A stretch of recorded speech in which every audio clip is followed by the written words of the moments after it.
Sim, pegamos Covid.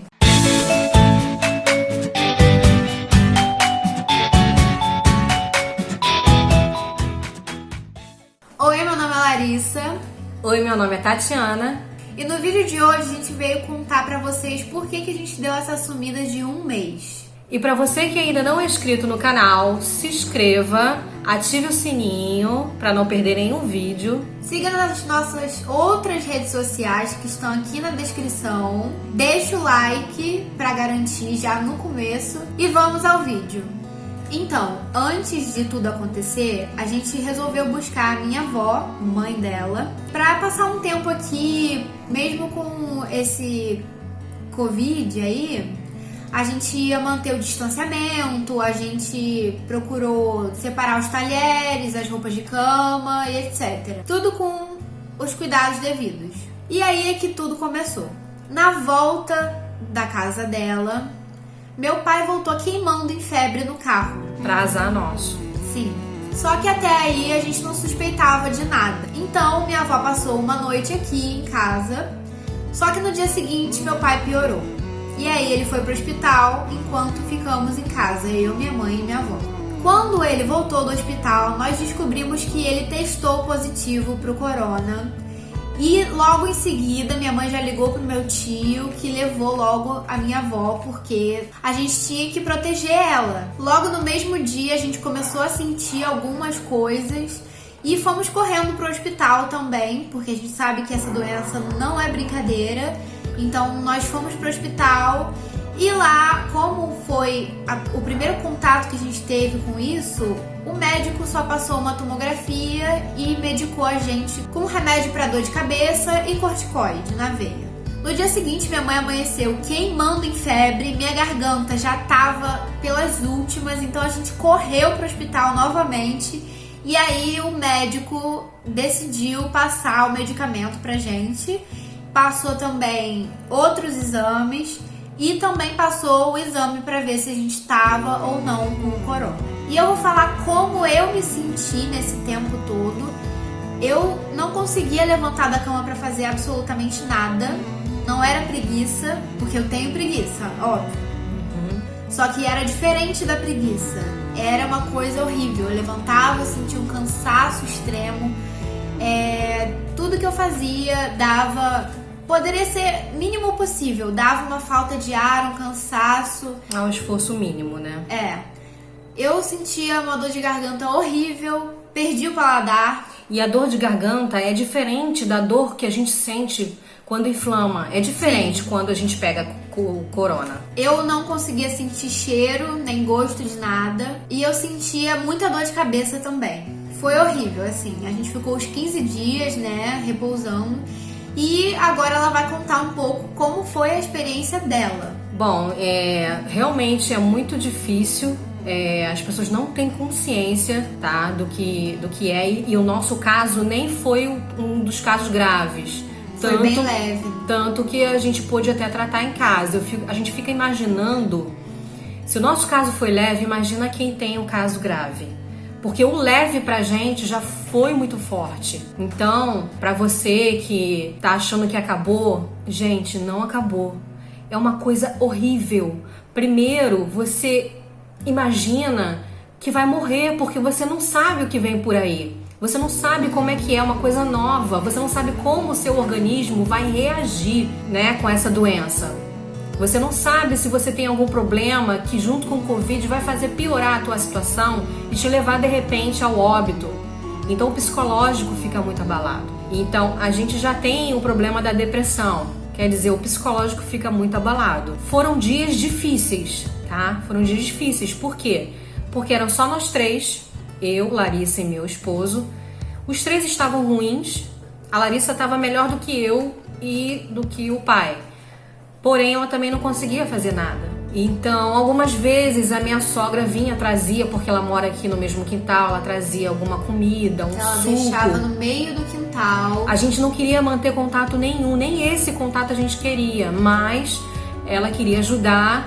Então, com todos os cuidados, ela deixava num banquinho no meio do quintal e a gente ia lá, pegava, né?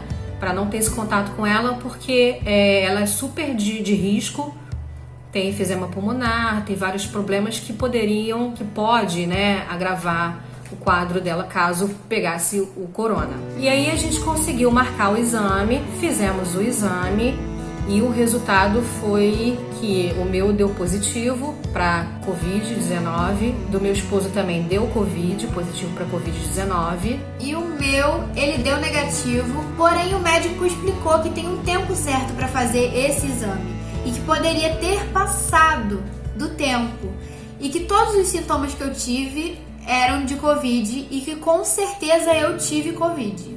E que provavelmente, se ela tivesse feito o exame outro exame, que é o exame de sangue, teria acusado. Teria dado positivo. Mas como passou do prazo, deu negativo.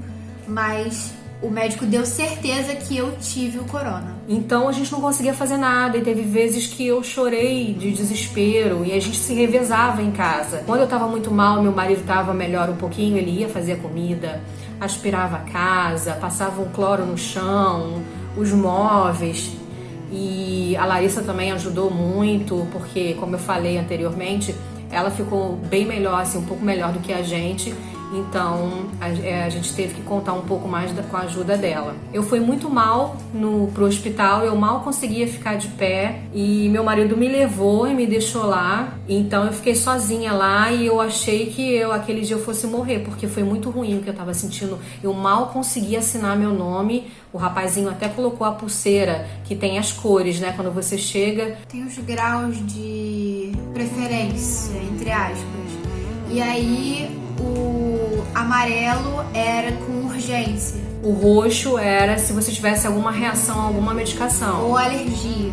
E tinham outras cores, como por exemplo verde, vermelho, amarelo. São os graus de como a pessoa precisa ser atendida, ou quão rápido ela precisa ser atendida. E aí, nesse dia que eu tava sentindo muito aperto, eles me atenderam com urgência e graças a Deus não demorou nada e o médico explicou que esse aperto fazia parte do sistema nervoso, inclusive ele me deu um remedinho na veia, um calmante, e eu consegui, esse aperto aliviou, né? Então eu vi que realmente fazia parte do sistema nervoso e o que me deixou mais tranquila. E assim, no decorrer dos dias a gente foi melhorando, porém o meu marido ainda estava bem ruim, o que deixou a gente mais preocupada. E como eu falei anteriormente para vocês, que minha mãe teve aqui, no dia seguinte a gente pediu ao meu irmão para levar ela para casa, para ela não ter mais contato com a gente. E eu falei para ela procurar um médico no dia seguinte, ela e meu pai, e falar que teve contato com nós, que testamos positivo pro Covid. No dia seguinte, ela não quis ir porque ela não estava apresentando sintoma nenhum. Mas o meu avô foi. O meu pai foi. E lá a médica passou uma tomografia para ele, disse que só poderia medicá-lo se visse o resultado da tomografia. E no mesmo dia ele conseguiu esse resultado e deu uma alteração. Porém, essa alteração que deu, a médica disse que não era do Covid, porque ele fumou muito a vida inteira, tinha bronquite, então era proveniente a isso. E nisso, ela passou toda a medicação para tratar o Covid, mesmo ele ainda não tendo feito o teste. E aí chegou o dia dele fazer o exame e eu pedi a minha mãe que fosse junto também. Ela foi, fez o exame e deram 8 dias para ficar pronto. Sendo que uma pessoa esperando 8 dias, a pessoa desconfiada que tá com o vírus, poderia desenvolver, né, outros sintomas e até piorar a situação. E aí, passados 8 dias, meu irmão pegou o exame pelo site do laboratório e, infelizmente, meu pai e minha mãe também testaram positivo para o vírus. E no mesmo dia que eles souberam do resultado, a gente teve que pedir ajuda, porque eles moram muito longe da gente, a gente teve que pedir ajuda no grupo. Eles moram umas 3 horas e meia da gente. Isso. A gente teve que pedir ajuda no grupo do condomínio deles para que alguém fosse buscar eles para levar para o hospital, porque minha avó não conseguia fazer nada, ela estava com um cansaço muito grande. Então uma vizinha muito generosa e prestativa foi lá, olha, ela é um anjo, sinceramente. Mesmo.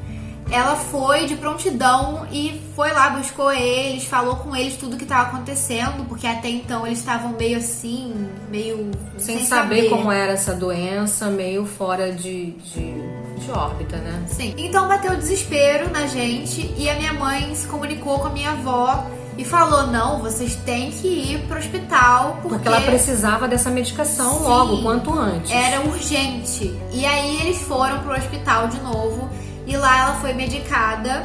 Os médicos passaram todas as medicações certinhas pra ela. E aí um dia depois, no dia seguinte, nós fomos direto pra lá. Ficamos lá até os 15 dias, passou mais, né, do que os 15 dias. Bem mais. Bem mais. Foi quase um mês. A gente ficou pra garantir que eles estavam bem de todo, né? E foi assim, todos os dias a gente dando remédio certinho, ajudando eles a lembrar. Minha mãe dava todos os remédios assim na mão deles, todas as horas certinhas. Fazia suco pra aumentar a imunidade. Sim. Levei meu oxímetro também, porque os médicos falam que é importante ficar monitorando a oxigenação, e se der abaixo de 94, que era para correr pro hospital, para internar. Na verdade, eles já queriam internar minha mãe e meu pai, sendo que, como eles já estão de idade, né, minha mãe tem pânico de hospital, ela negou, né, a ficar internada. E eles não podiam obrigar. E por isso a gente foi correndo pra lá. E assim, quando eu cheguei, eu confesso que o que eu vi me assustou bastante. Eu pensei que eu fosse perder minha mãe. Ela tava bem debilitada, bem fraca, ela nem mal conseguia falar de tanto cansaço. Sim. Eu pude sentir, tá, nesses dias, o cuidado de Deus comigo e com eles, tá? Porque, como eu falei no início, é algo que a gente não imagina, é algo que a gente não conhece. É uma coisa nova. Então a gente não sabe o que tá por vir. Então a gente fica muito assustado, com muito medo. E no dia seguinte, eu sentei na varanda da casa dela e com muito medo, assustada, eu tive uma crise de choro e eu comecei a... E eu sentada ali na varanda, eu falei com Deus, porque eu também não estava conseguindo fazer nada, eu estava sem força, mas eu precisava dessa força. Então, sentada ali na varanda, eu só sabia chorar e pedir a Deus, Senhor, me dá força, tira de mim esse cansaço, me cura, para que eu consiga cuidar dos meus pais. Eu não sei qual a sua religião, eu não sei no que você acredita, mas Deus, Ele existe e Ele cuida de nós nos mínimos detalhes, em cada detalhe. E no momento em que você está mais precisando, mais desesperada, em que você só consegue falar através das lágrimas, é quando Ele mais te escuta. Então ali eu pude sentir o cuidado de Deus com a minha vida e a vida dos meus pais, da minha família. E eu fiquei confiante e eu fiquei forte. E já no mesmo dia eu consegui fazer as coisas. E eu consegui cuidar da casa, limpar a casa, fazer comida, cuidar deles. E eu agradeço muito a Deus por esse cuidado, por esse amor tão grande, que mesmo sem a gente merecer, Ele nos deu essa segunda chance. Várias pessoas estão morrendo e continuam a morrer a cada dia. Uma família de um amigo nosso aqui da rua morreu, pai, mãe e filho. E a gente se pergunta por quê? Por que a gente? Deus tem um propósito na vida de cada um e a gente crê muito nesse propósito. E a gente vai aproveitar essa segunda chance.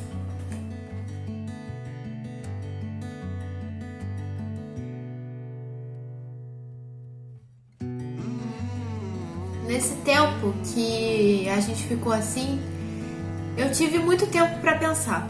Porque a gente só podia fazer isso. A gente estava de cama e a gente só podia pensar, tentar se distrair com alguma coisa no celular, na internet. E eu tive muito tempo pra pensar sobre a minha vida, sobre tudo. E eu vi uma oportunidade de me conectar com Deus, de agradecer essa chance, porque eu tenho certeza que foi uma segunda chance. E eu peguei, troquei de roupa, fui pra lagoa, que a lagoa é reservada do condomínio, então eu vi que não tinha ninguém. E aí eu fiquei lá e eu só conseguia pensar. Era só agradecimento. Só agradecer, e eu conseguia só pensar em como eu tava feliz de estar viva e pensar por que eu? Por que eu sou merecedora? E pensar em como a nossa família conseguiu passar por isso foi assim gratificante, sabe? E foi a minha comemoração. Ficar ali na lagoa, ouvindo o som da lagoa batendo na areia e pensar que eu tô respirando, que eu tô bem, que eu tô viva e que eu deveria ser mais grata pela minha vida, né? Que às vezes eu sou muito ingrata. E eu acho que isso foi Deus me mostrando que eu deveria ter mais gratidão pela vida e pelas pequenas coisas da vida, pelos pequenos atos, os gestos, abraços. E aí a gente foi pra lagoa, né? Lá dentro do condomínio, e foi esse momento muito especial, onde a gente pôde contemplar a natureza, aquele lugar tão lindo, e olhar pro céu e agradecer por estarmos vivas. E hoje nós somos só agradecimento, porque se não fosse Deus, a gente não estaria mais aqui. E a gente sentiu muito o cuidado dele com a gente. Então, para você que está passando por uma situação difícil, internado num hospital, creia em Deus, creia, independente da sua religião, creia em Deus, porque Ele está com você. Mesmo não parecendo, Ele está com você em todos os momentos, principalmente os mais difíceis. A gente aprendeu que a vida, ela só é assim. Que você pode num dia estar bem e no outro estar mal. Que num dia você pode estar correndo, feliz, abraçando todo mundo, e no outro, dentro de uma sepultura. Então, a gente aprendeu a dar valor à vida, a tudo. Ao ar que a gente respira, ao passarinho que tá lá fora cantando, a tudo, as pequenas coisas, até a formiga que tá passando. A gente aprendeu que a gente vai embora e a gente deixa tudo isso aqui. Não deixa pra amanhã. Faz o que você tem que fazer hoje. Hoje. Abrace hoje. Diga que ama hoje. Faça tudo hoje, porque o amanhã é incerto. Não sobreviva. Viva. E depois disso tudo, de lágrimas, de emoção, de comoção, De uma segunda chance, nós estamos de volta. Uma vez por semana, toda sexta-feira, vídeo novo. E nós estamos de volta, é isso. Então é isso. Um beijo e até o próximo vídeo. Tchau!